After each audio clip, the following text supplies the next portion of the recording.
Hello, everyone. Welcome to the Voice of Diary. Here we listen story, which can be happens with anyone. Today's story is something different and more interesting.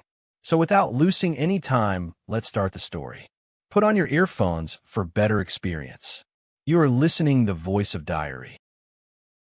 I, 29 am sitting in a beige therapy office while the woman I was supposed to marry in 4 months looks straight at our therapist and says, calm as if she's ordering coffee, I've been unhappy for years. I'm only here because the deposits are non-refundable. That's how my almost marriage ended. Not with a fight, not with cheating, with a spreadsheet. We've been together 5 years. Engaged for one. The therapy was my idea. We've been arguing more, small stuff at first. Dishes, my work hours. Her saying I wasn't ambitious enough. I work in logistics management. Stable job, solid income. Not flashy, but steady. I grew up in a family where steady meant safety. The session started normal. Therapist asking about communication. I said I felt like I was constantly trying to prove I was enough. My fiancée crossed her arms and rolled her eyes. Therapist asked her, what does enough mean to you? And that's when she dropped it. I've been unhappy for years. I thought he'd eventually level up. He hasn't. I'm only here because canceling the venue would cost my parents 20 grand. There it was. Years. I looked at her. Years?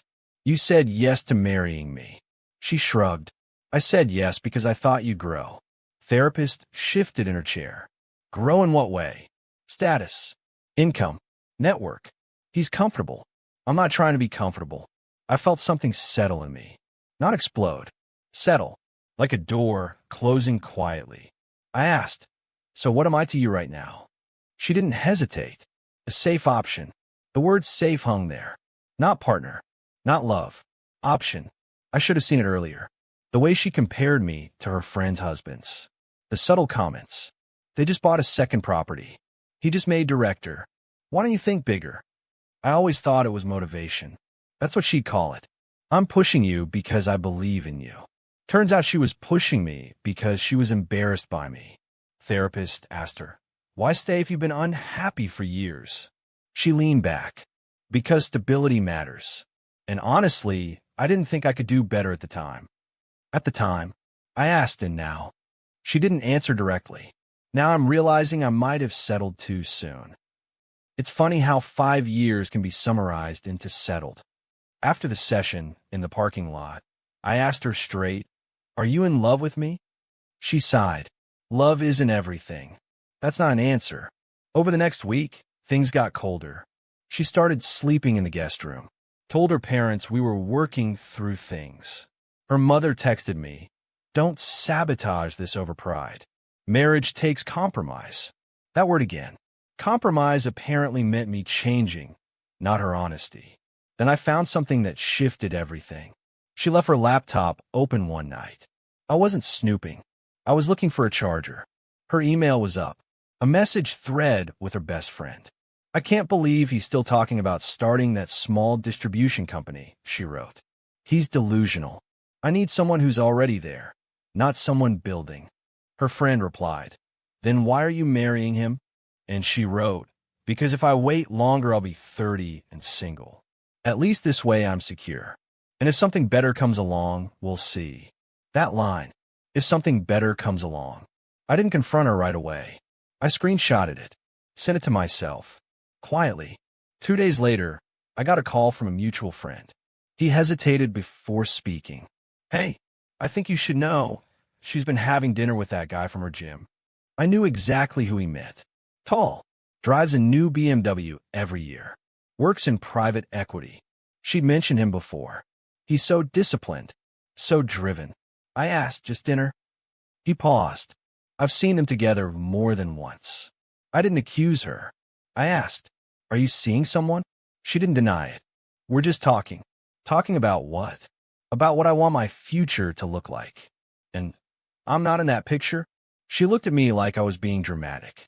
You're in it, but I don't know if you're the final version. Final version.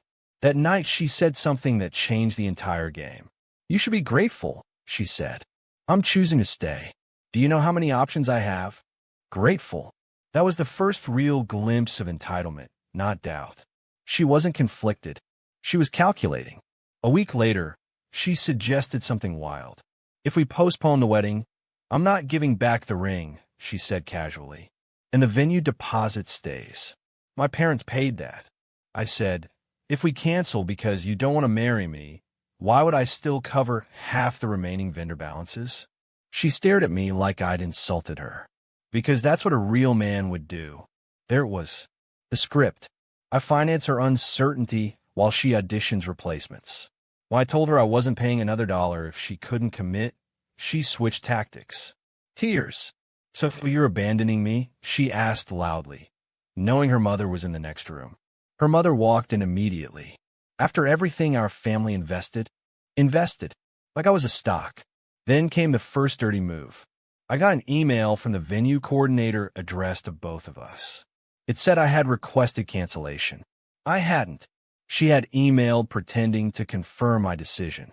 I replied immediately clarifying I had not authorized cancellation and requested all future communication be in writing with both parties copied.